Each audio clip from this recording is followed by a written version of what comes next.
હાઇપરથાઇરોઇડિઝમ એટલે શું? હાઇપરથાઇરોઇડિઝમ, જેને ઓવરએક્ટિવ અતિસ્ક્રિય થાઇરોઇડ પણ કહેવાય છે, તે એક એવી સ્થિતિ છે જેમાં વ્યક્તિના શરીરમાં થાઇરોઇડ હોર્મોન વધુ પ્રમાણમાં બને છે. તેના અનેક સંભવિત કારણો હોઈ શકે છે. મુખ્ય થાઇરોઇડ હોર્મોન્સ ટ્રાઇઆયોડોથાઇરોનિન, થાઇરોક્સિન અને થાઇરોઇડ ઉત્તેજક હોર્મોન છે. હાઇપરથાઇરોઇડિઝમ શરીરમાં મેટાબોલિઝમ ચયાપચયની ક્રિયા ઝડપી કરે છે, જે વ્યક્તિના સ્વાસ્થ્યના વિવિધ પાસાઓ પર અસર કરી શકે છે. આ સ્થિતિ વ્યક્તિના સ્વાસ્થ્યનું સંતુલન બગાડી શકે છે. હાઇપરથાઇરોઇડિઝમના લક્ષણો શું હોય છે? હાઇપરથાઇરોઇડિઝમ સમગ્ર શરીર પર અસર કરી શકે છે, તેથી તેના ઘણા લક્ષણો જોવા મળે છે. આમાંથી અમુક લક્ષણોનો અનુભવ થઈ શકે અને અમુકનો નહીં, અથવા એકસાથે ઘણા લક્ષણો જોવા મળી શકે છે. હાઇપરથાઇરોઇડિઝમમાં જોવા મળતા લક્ષણોમાં હૃદયના ધબકારા વધી જવા, બ્લડ પ્રેશરમાં વધારો થવો, હાથપગમાં ધ્રુજારી થવી, ચિંતા અને અથવા ચીડિયાપણું અનુભવવું, વધુ ભૂખ હોવા છતાં વજનમાં ઘટાડો થવો, ઝાડા થવા, ગરમી સહન ન થવી અને વધુ પરસેવો થવો, વાળ ખરવા અથવા બરડ થવા, ઊંઘવામાં મુશ્કેલી થવી, માસિક સ્રાવમાં ફેરફાર જેમ કે માસિક સ્રાવ ઓછો થવો અથવા ચૂકી જવું, ગરદનમાં સોજો, આંખોમાં સોજો આવવો વગેરેનો સમાવેશ થાય છે. આ લક્ષણો અચાનક શરૂ થઈ શકે છે અથવા સમય જતાં ધીમે ધીમે વિકસી શકે છે. હાઇપરથાઇરોઇડિઝમ થવાના કારણ શું હોય છે?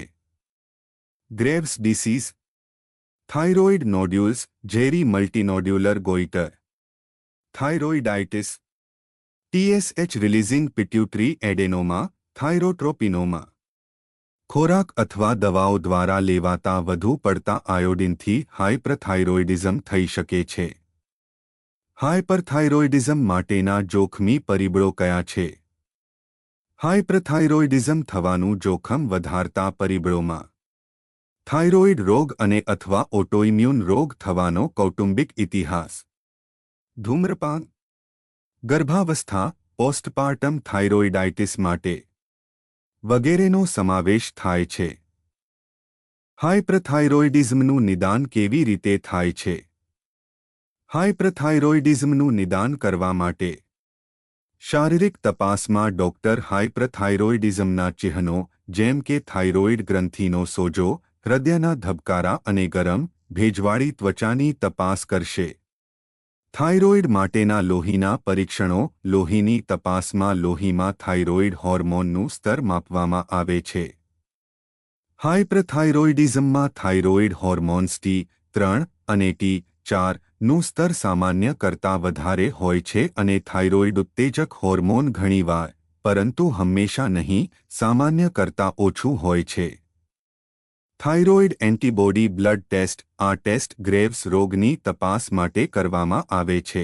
ઇમેજિંગ ટેસ્ટ થાઇરોઇડના વિવિધ ઇમેજિંગ ટેસ્ટ હાઇપરથાઇરોઇડિઝમ અને તેના કારણનું નિદાન કરવામાં મદદ કરી શકે છે. તેમાં રેડિયોએક્ટિવ આયોડિન અપટેક ટેસ્ટ અને સ્કેન અને થાઇરોઇડ અલ્ટ્રાસાઉન્ડનો સમાવેશ થાય છે. હાઇપરથાઇરોઇડિઝમની સારવાર કેવી રીતે કરવામાં આવે છે? હાઇપરથાઇરોઇડિઝમ માટે સારવારના ઘણા વિકલ્પો ઉપલબ્ધ છે. તેના કારણ અને દર્દીની સ્થિતિને આધારે તેના માટે સારવારનો શ્રેષ્ઠ વિકલ્પ પસંદ કરવામાં આવે છે. એન્ટીથાઇરોઇડ દવાઓ મેથિમાઝોલ અને પ્રોપિલથિયોરાસિલ થાઇરોઇડની હોર્મોન્સ બનાવવાની ક્ષમતાને અવરોધે છે. આ દવાઓ હાઇપરથાઇરોઇડિઝમ માટે સૌથી સામાન્ય સારવાર છે. તેઓ સામાન્ય રીતે 2 થી 3 મહિનામાં થાઇરોઇડના કાર્યને નિયંત્રિત કરી શકે છે. દર્દીના લક્ષણો દિવસોથી અઠવાડિયામાં સારા થઈ શકે છે. રેડિયોએક્ટિવ આયોડિન સારવાર આ સારવારમાં એક કેપ્સ્યુલ અથવા પ્રવાહી દ્વારા રેડિયોએક્ટિવ આયોડિન દર્દીને આપવામાં આવે છે. રેડિયોએક્ટિવ આયોડિન થાઇરોઇડ કોષોને ખાસ લક્ષ્ય બનાવે છે અને તેમનો નાશ કરે છે. રેડિયોએક્ટિવ આયોડિન થાઇરોઇડના કોષોનો નાશ કરે છે, જે હાઇપરથાઇરોઇડિઝમને મટાડશે. આ સારવાર મેળવનારા મોટાભાગના લોકોએ થાઇરોઇડ હોર્મોનનું સ્તર સામાન્ય રાખવા માટે તેમના બાકીના જીવન માટે થાઇરોઇડ હોર્મોન દવા લેવી પડે છે. સર્જન થાઇરોઇડેક્ટોમી સર્જરી દ્વારા આખી થાઇરોઇડ ગ્રંથિ અથવા તેનો ભાગ દૂર કરી શકે છે. આ હાઇપરથાઇરોઇડિઝમને સુધારશે, પરંતુ આ સારવાર પછી પણ આજીવન થાઇરોઇડ હોર્મોન દવાની જરૂર પડશે. બીટા બ્લોકર્સ એવી દવાઓ છે જે હાઇપરથાઇરોઇડિઝમના લક્ષણો જેમ કે ઝડપી ધબકારા, ગભરાટ અને ધ્રુજારીને નિયંત્રિત કરવામાં મદદ કરી શકે છે. પરંતુ તે લોહીમાં હોર્મોન્સનું સ્તર બદલતા નથી. જો હાઇપરથાઇરોઇડિઝમની સારવાર ન કરવામાં આવે તો શું થાય છે? હાઇપરથાઇરોઇડિઝમની યોગ્ય સારવાર ન કરવામાં આવે તો તેનાથી દર્દીના શરીરમાં કેટલીક ગંભીર આડઅસર થઈ શકે, જેમ કે atrial fibrillation, congestive heart failure, વંધ્યત્વ, ischaemic stroke, osteoporosis, thyroid storm, thyrotoxicosis. હાઇપરથાઇરોઇડિઝમમાં કયા પ્રકારનો ખોરાક ટાળવો જોઈએ? વધુ પડતા આયોડિનયુક્ત ખોરાક ખાવાથી હાઇપરથાઇરોઇડિઝમ થઈ શકે છે અથવા કેટલાક કિસ્સાઓમાં તે વધુ ખરાબ થઈ શકે છે. આહારમાં ભારે ફેરફારો કરતા પહેલા હંમેશા ડોક્ટર અથવા રજિસ્ટર્ડ ડાયટિશિયનની સલાહ લો. ફક્ત આહારમાં ફેરફાર કરવાથી હાઇપરથાઇરોઇડિઝમ ઠીક થઈ શકતું નથી, સાથે સાથે તબીબી સારવારની પણ જરૂર હોય છે. સામાન્ય રીતે માછલી, કરચલો, લોબસ્ટર, ઝીંગા જેવા દરિયાઈ ખોરાક, દૂધ અને ડેરી ઉત્પાદનો જેમ કે ચીઝ, ઈંડાની જરદી તથા આયોડિનયુક્ત મીઠું વગેરે ખોરાક ઓછો અથવા બંધ કરવો જોઈએ.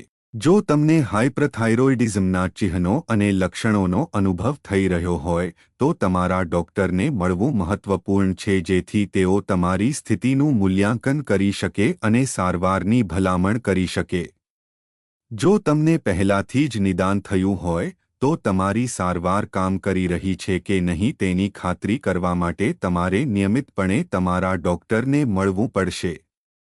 જો તમે થાઇરોઇડ સ્ટોર્મના ચિહ્નો જેમ કે ખૂબ જ તાવ અને ખૂબ જ ઝડપી ધબકારા અનુભવી રહ્યા છો તો શક્ય તેટલી વહેલી તકે નજીકની હોસ્પિટલમાં જાઓ.